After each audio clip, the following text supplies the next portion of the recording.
नमस्ते बच्चों। राजस्थान के इतिहास में मैं आज आपको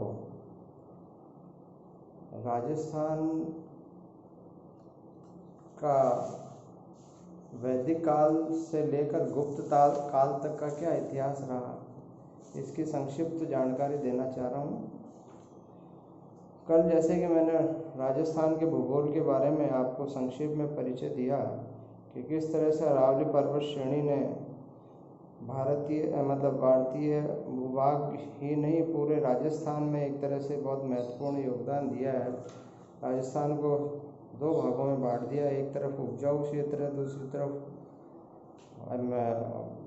रेगिस्तानी क्षेत्र है। और इसके अतिरिक्त हमारे यहाँ पर जो सतत नदियाँ बहती हैं उसके बारे में भी मैंने आपको कल जानकारी दी थी। इसके अलावा राजस्थान के राजपूत राज्यों से उदय से पूर्व पाषाण काल, उत्तर पाषाण काल और नवपाषाण काल के अवशेष, यहाँ तक कि ताम्र युगीन सभ्यता के अवशेष भी हमें मिलते हैं। विशेष रूप से सीकर जिले के कांटली नदी के किनारे गणेश्वर के टीले की खुदाई में जो अवशेष मिलते हैं वो यह साबित करते हैं कि राजस्थान का अतीत बड़ा पुराना रहा है।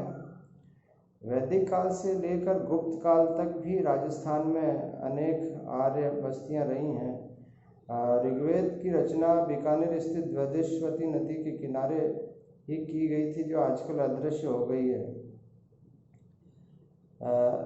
ऋग्वेद के सप्रमंडल की रचना का समय 1300 ईसा पूर्व माना जाता है।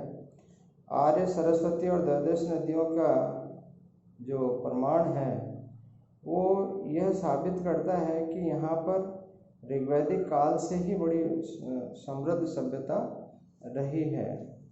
महाभारत तथा पौराणिक गाथाओं में प्रमाणित होता है कि जंगाल यानी बीकानेर, मरुकांतर यानी मारवाड़ आदि भागों से बलराम एवं कृष्ण गुजरे थे, जो आर्यों की यादव शाखा के नेता थे।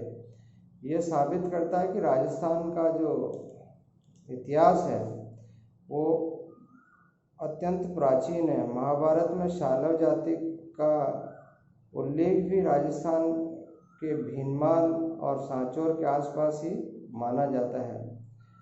राजस्थान के पुरातत्व विभाग ने नोह, भीलवाड़ा, जोधपुरा, जयपुर, विराटनगर, जयपुर, सुनारी, झुंझुनू आदि स्थानों पर भी खुदाई कराई है। यहाँ के उत्खननों से स्लेटी रंग के चित्रित भांड उपलब्ध हैं और ये भांड आर्य संस्कृति से साम्यता रखते हैं। उत्खनन में मृत्यु भांडों के अलावा लोहे के तीर एवं भाले भी प्राप्त हुए हैं। लोहे का उपयोग 1000 ईसा पूर्व के आसपास का माना गया है।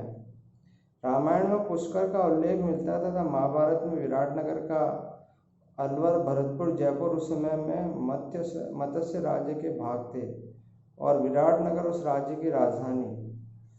महाभारत के अनुसार बनास नदी के तटवर्ती क्षेत्र मारवाड़ का शासक श्रुतयुद्ध कुरुक्षेत्र में कौरवों की तरफ से युद्ध करने आया था। तो वैदिक काल से लेकर गुप्त काल तक राजस्थान में विभिन्न महाजनपदों के अलावा विभिन्न राष्ट्रों का उल्लेख भी मिलता है। राजस्थान और जनपद युग के दृष्टिकोण से यदि हम देखें तो 300 ईसा पूर्व से लेकर 300 ईस्वी तक यानी कि 600 वर्षों तक का जो काल है वो बड़ा महत्वपूर्ण माना गया है, क्योंकि यह सदी भारतीय इतिहास में क्या धार्मिक और क्या राजनीतिक दृष्टियों से क्रांतिकारी मानी जाती है। इसी सदी में जैन धर्म के 24वें तीर्थंकर महावीर स्वामी का आविर्भाव हुआ। इसी में महात्मा बुद्ध अवतरित हुए। दोनों महापुरुषों का आविर्भाव से कई धार्मिक ग्रंथों की रचनाएं की गई। चंद्रगुप्त मौर्य ने भारत को राजनीतिक एकता और दृढ़ प्रशासन दिया था। चंद्रगुप्त मौर्य के पुत्र अशोक ने बौद्ध धर्म को अंगीकार कर उसका प्रसार किया। राजस्थान के प्रदेश में विराटनगर, पुष्कर, वियागा और खोलवे, झालावाड़ में बौद्ध धर्म के केंद्र थे। विराटनगर में बौद्ध धर्म के अवशेष प्राप्त हुए हैं। अशोक का अभिलेख अभी भी जयपुर में सुरक्षित है। पुष्कर की पुष्टि सांची के 2री सदी के शिलालेख से होती है। जैन धर्म में 5वीं सदी ईसा पूर्व से ही पश्चिमी राजस्थान में अपनी जड़ें जमा ली थी। प्राचीन ग्रंथों के अनुसार 497 ईसा पूर्व में जैनाचार्य स्वयंपुरी ने श्रीमाल जालोर में या वहाँ के क्षेत्रीय राजा जैसन के समक्ष हजारों लोगों को जैन धर्म की दीक्षा दी थी। तो इस तरह से हम देखे जाए तो कई मुद्राएं, आभूषण और अभिलेख जो राजस्थान में उपलब्ध हैं वे दोनों धर्मों के प्रभाव को राजस्थान में साबित करते हैं। सिकंदर महान के आक्रमण के समय उसकी सुरक्षा के लिए दक्षिणी पंजाब से मालव, शिवी तथा अर्जुनियन जातियां राजस्थान में आई और उन्होंने अपनी सुविधा के अनुसार अच्छे स्थानों पर वे बस गए। उन्होंने यहाँ पर जनपद व्यवस्था स्थापित की और उन्होंने अपनी मुद्राएं भी चलाई। संभवतः 2025 में सोम ने अपने शत्रुओं को परास्त करके एक पुष्टि यज्ञ किया था और ब्राह्मणों को गोदान दिया था। मालव जनपद में समुद्र गुहा के शासन का अस्तित्व भी देखने को मिलता है। इसके अलावा प्राप्त जो मुद्राएं हैं उनमें अर्जुनयन जय अंकित मिलता है, जिससे यह साबित होता है कि अलवर जो भरतपुर प्रांत था वह अर्जुनयन प्रभाव क्षेत्र में था। इसके अलावा कुमार नामी योद्धे जाति का एक वीर नेता था। इसके अलावा राजस्थान में जो तत्कालीन धार्मिक व्यवस्था थी उसमें जैन धर्म और बौद्ध धर्म के प्रसार के फलस्वरूप राजस्थान में 2री शताब्दी ईसा पूर्व के मध्य धर्म का रूप स्थिर होने लग गया था। नगरी, लालसोट, रेड, बेरठ, पुष्कर तो बौद्ध धर्म के प्रभाव में आ गए थे और पश्चिमी राजस्थान जैन धर्म में प्रभावित होने लग गया था, परंतु योद्धे और मालव लोग ब्राह्मण धर्म से प्रभावित थे। इस कारण इन जनपदों में ब्राह्मण धर्म का अपना प्रभाव दिखाई देता है। यज्ञ नियमित रूप से होते थे, ब्राह्मणों को दान जारी था। ऐसा बताया जाता है कि सोमनंदसन ने षष्ठी यात्री यज्ञ किया था और ब्राह्मणों को गोदान देकर संतुष्ट भी किया था। गोसुंडी शिलालेख से स्पष्ट प्रमाणित होता है कि संकर्षण और वासुदेव की आराधना उस समय प्रचलित हो चुकी थी।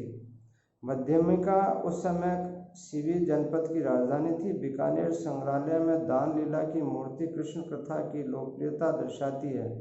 समाज में शिव तथा महिषासुर मर्दनी नगर की उपासना प्रचलित थी।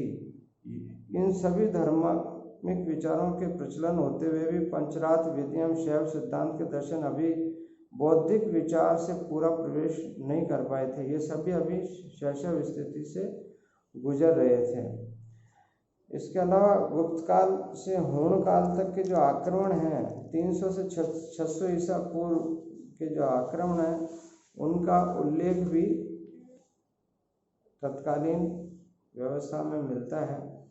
तत्कालीन धार्मिक स्थिति जो थी राजस्थान की, वो गुप्त शासकों के प्रभाव के कारण ब्राह्मण धर्म का ही प्रभुत्व रहा और लोग विष्णु, कृष्ण, बलराम आदि की पूजा करते थे, जो जिसकी पुष्टि 423 ईस्वी का गंगाधर शिलालेख और 425 ईस्वी का नगरी शिलालेख बताते हैं कि यहाँ विष्णु के देवालय निर्मित किए गए थे।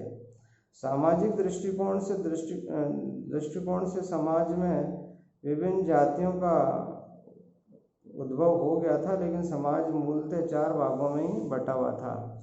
इसके अलावा कला के दृष्टिकोण से मूर्ति कला का भंडार मंडोर, ओसियाँ, बाडोली, अजमेरा, कल्याणपुर, जगत, आभानेरी, कोटा, बसेरी, सेंसली आदि स्थानों में पर्याप्त रूप में मिलता है।